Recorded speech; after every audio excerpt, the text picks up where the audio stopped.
Welcome to another game of StarCraft on fastest map. And today we have a game between Young Shigi Shonyun, it's known as Toki, playing the purple Terran on spot number 7 up against TOpToon on spot number 6, who's playing the yellow Protoss. And I'm just gonna hide this production tab so you can see. Well, that's the only downside of the observer mode, or the replay mode really, is that you cannot see the bottom side of the map unless you close the interface, which is really unfortunate. And that's because they did not make the interface line up correctly as it would with the regular interface in game. So TOpToon starting off with a pylon on the middle at 8-9, and Toki starting off with a supply depot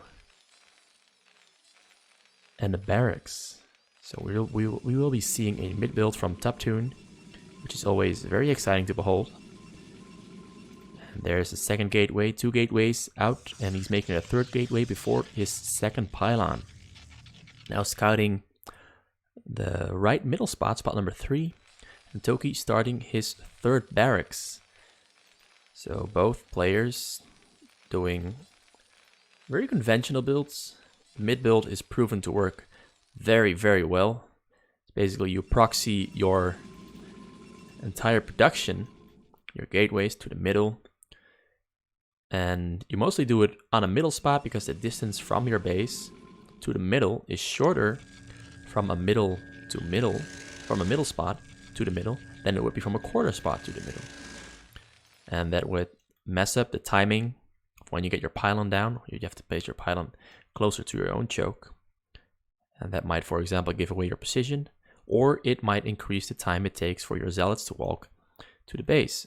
So it's basically you reduce the distance to the enemy base. The same thing happens on low maps quite often. A proxy build with a single gateway. On fastest map, it is 3 gateways. Some players prefer 2 gateways, but I don't really see it working that often. More often fails than not, because the Terran will be on 3 barracks.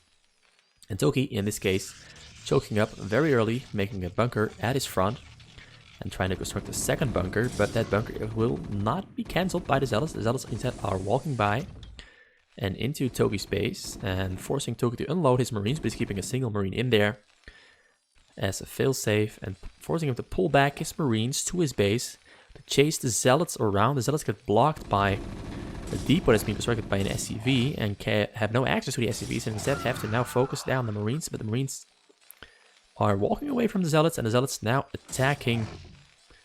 Well, that was a single hit on the CC, and he knows now that he has to pull back. But in the meantime, more Zealots are walking in on the front, and Toki put 2 Marines in the front bunker to prevent TOpToon from making cannons in this little area.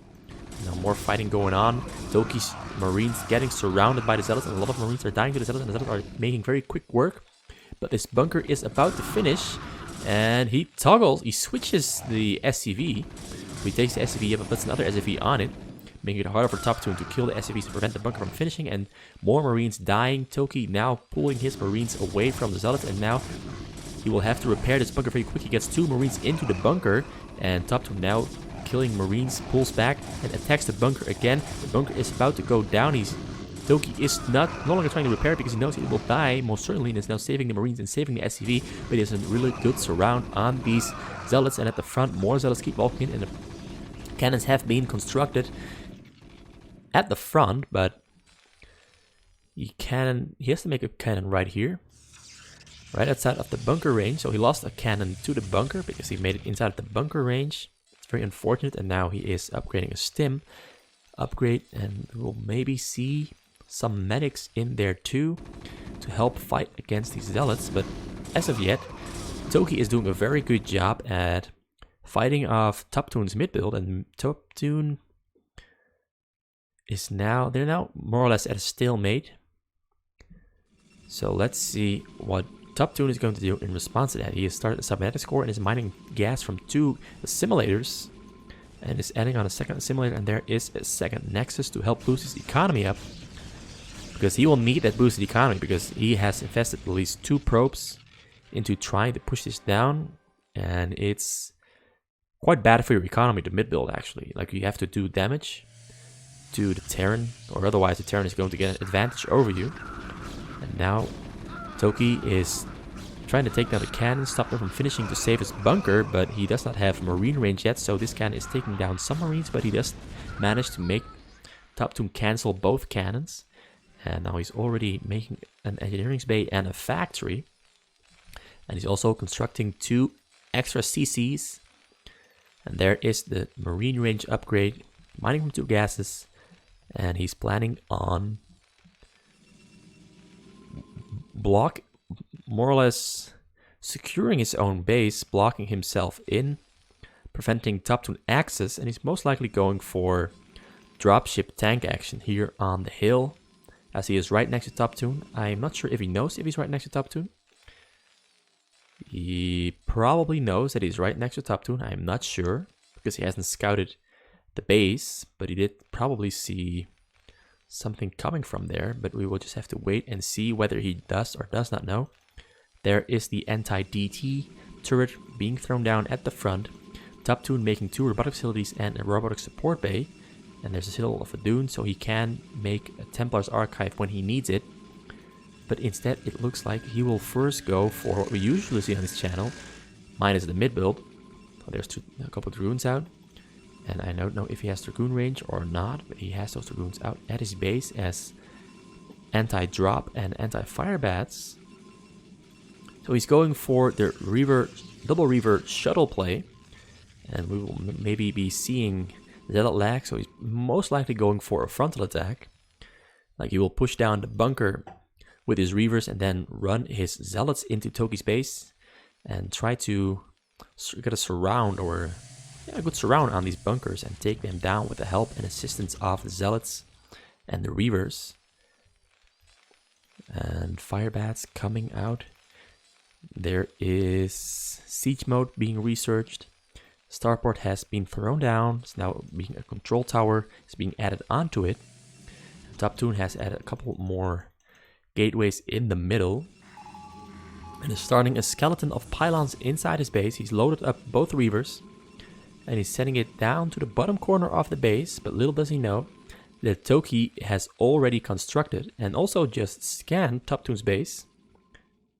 Oh, he hasn't scanned TOpToon's base actually. He scanned something else. He scanned the mid build on the middle to see how many gates there were. I have no idea what he scanned, but I did hear the scan sound. My bad. I should have really been more privy to what he was up to. But at least young Shigishunyun knows that a drop is coming. He is throwing down turrets on the sides. And TOpToon will be able to see over the hill with his shuttle, so he can avoid the turrets. There he is flying. He's avoiding the turrets. He knows that there are turrets on the side. So he just lands it in the front. He's going to take down this tank really quickly before it can damage the Reavers. Now the Reavers can take down the bunker, but this Reaver is in range of the tank, and the splash damage is also damaging the other tank. He has to quickly... He didn't load it up and fly it back a little bit. He tried to take down his bunker before the Reaver would die, but the Reaver died.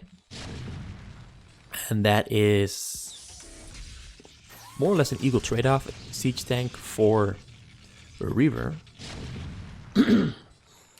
More or less an equal trade-off, in my opinion. Well, the Reaver, of course, does cost more supply, Psy. A lot of SCVs piled up. Toki now is sending them to work. And he is going to construct more factories, more turrets. And TOpToon just also making more shuttles. He's upgrading storm, air armor, and weapon upgrade for ground. Making 2 more Reavers. He's going to plan for the 3 Reaver attack.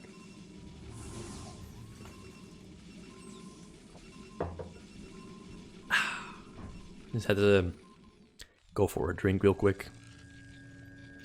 So he's loading up his shuttles, creating a mass to attack the front with. And Toki, being smart, flies his dropship all the way around the map, because he still doesn't really know where TOpToon is. He hasn't seen it yet. So just flying around, and eventually he will find him on the very last spot that the dropship will fly to. And TOpToon, now knowing that it's around that time where drops will start flying in, throws down a bunch of cannons preemptively so that the cannons will take down the tanks when the tanks are dropped inside his base and will not be able to take down or get a shut off on the probes. And even more gateways thrown down on the middle. And here comes the attack. TOpToon now sending his zealots in. He walks the zealots into the base, takes down the siege tank first and gets a couple of shots off on the bunkers. A bunker goes down, a couple of marines get stormed, but the marines are dodging. More tanks go down to storms, more marines and tanks go down to storms, and the reavers are doing a lot of damage. The zealots taking down bunkers and depots, and a lot of marines from Toki have died. And also a lot of units from TOpToon have died, but TOpToon comes down on top as all those 3 reavers are still alive, as well as 2 templars there, and the reavers are now going to deal these 4 poor marines. And Toki now very quickly has to rebuild his tanks, and he's got 3 tanks close to finishing, and a 5th and 4th one also close to finishing. And there is the drop. The drop lands, and the drop does get a shot off on TOpToon. And I missed how many he killed, but he killed a lot of them. I think I saw his psi drop by at least 20 or so, or 30. That's a very, very tough pill to swallow for TOpToon, and the timing is actually perfect for Toki, because now Toki will only have to deal with this one single attack, and there will not be a follow-up attack if he manages to fight this off. And Toki built a lot of bunkers behind his barracks, so whenever zealots come in to kill these tanks, the bunkers will focus down the zealots. But the bunkers are falling to the reavers that are in the back. Now there are 2 raids coming out, raids being cloaked, and now focusing down the reavers, and the reavers are going to come down to the raids. And these dragoons doing a lot of work. He's going to focus down this tank with his dragoons. The tank will definitely go down, but the dragoons will also go down, and a new wave of tanks comes out. The reavers are slowly dying, and TOpToon now has very little psi left because he lost most of his income to that drop that we saw earlier, of which I missed the exact number of probes that he killed. But the timing was perfect. If that drop had not hit that many probes, or had missed at all, TOpToon would most definitely have been able to finish off Toki, as he would have been able to keep on sending more and more units. But now that his income has been decimated, so to speak, Toki will be able to build up his base and defend himself properly, as he's no longer under pressure from TOpToon, and now the pressure is instead on TOpToon, because now it is a race against the clock, because Toki will keep on growing. And now a drop comes flying in. Toki doesn't respond to it. The drop flies in all the way, and the reaver comes out. But Toki pulls all of his SCVs out of his minerals, and the reavers, in fact, do not fire on the SCVs. And if they had fired on the SCVs, that could have been the end of Toki, as we know it. But instead of losing SCVs, he loses a tank. And Toki now building a very creative wall, kind of a circle, half a circle of factories and bunkers thrown in between. So it will be very hard for TOpToon to get in there with his units, as it is basically a wall with units behind it. So Toki will most definitely be able to defend against the next attack that TOpToon is going to throw out and try to deal damage with. And TOpToon now has level 2 weapon upgrade finished up. He's got a lot of zealots and dragoons in the middle now. His psi is almost back where it used to be, although he still has less probes than he would want to have at this phase of the game. A lot of raids as a drop countermeasure, and probably also a reaver countermeasure, although there is now an observer out for TOpToon. TOpToon attacking from the front and from the side, but the raids are killing all the shuttles that are flying in from the side, and the frontal attack is completely blocked off by his depots and bunkers that Toki made a very, very good wall with. And all these zealots and dragoons are just dying for nothing and nothing at all. And he's running in there trying to deal damage, but unable to deal damage. He just get a storm off on the tank, and he just take down some of the makeshift depots and factories that Toki very quickly threw down to complete his wall. But Toki comes down on top, loses almost nothing at all, or as TOpToon loses his entire mass. There is another drop, but the drop cannot get in range of the probe, so he reloads and unloads a little bit further away, and he's taking down the cannons here on the side, and he's going to pick up more tanks. He's picking up 4 more tanks, and he's going to fly them over and drop them inside of the range of the tanks. And there he is, he's flying in, he's taking another path. No, he's instead landing them on top of the hill. He's now established hill dominance over this entire region here. And TOpToon does not have an answer yet to take that down. Here are 12 raids flying in to take down any shuttles with which TOpToon would be able to land units on that hill to take down the tanks. 3 of the tanks have gone down to the cannons here. There's still a single tank up there, and all of these raids are now being attacked by the Dragoons, but the raids are taking the Dragoons down not fast enough, actually. The couple of Dragoons are actually pretty much killing all of the raids. There's now only 9 out of the 12 raids left. And here Toki is attempting to go for another drop. First he starts dropping his tanks on the hill and establish superiority for this region. And TOpToon, while he does have an observer there, he is unable to attack the tanks on the hill. You will need way more Dragoons, or you will need a shuttle with units in it to drop them on the hill. But it's very tough and difficult to drop on the hill with these raids here. And the turrets there in the back of turrets will be able to fire on the shuttles that fly in and are trying to drop on the hill. Because the tanks are providing vision on top of the hill. So the shuttles in return can also see over the hill. Whereas if those tanks weren't on there, the turrets would not be able to see over the hill. Now he's sacrificing his marines so he can replace them with tanks. He has all of his barracks lifted and hovering over the hills or on the hills.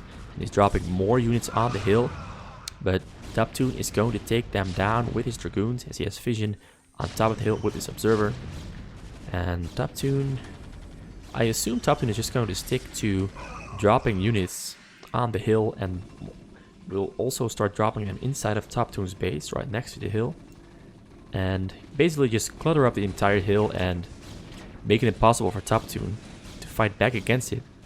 And basically the only thing that can fight back against it are carriers, and TOpToon does not have carriers. He is making a couple of Corsairs, however, and there he is throwing down way more starports. Stargates, my bad. There is another cybernetics core, so he's definitely planning on going for carriers. He's adding another nexus there on the side so he can mine gas from there. And I don't see a fleet beacon just yet. Now, Toki pushing out. TOpToon trying to fight off the push with Zealots and Dragoons, but these Dragoons and Zealots are not doing enough damage because Toki already has 1 armor upgrade and 2 weapon upgrades for his tanks and his Goliaths, whereas TOpToon only has 1. I think he has 103, 0 shields, 1 armor, 3 attack. And he's actually doing a lot of damage to these tanks with that 3 attack on the Dragoons, but the Dragoons are actually winning this fight. And he is pushing Toki back into his base. And now more tanks being landed on the hill. More tanks have been landed inside of TOpToon's base here on the side. And TOpToon has not sent units out there yet to deal with the tanks. A lot of raids there too.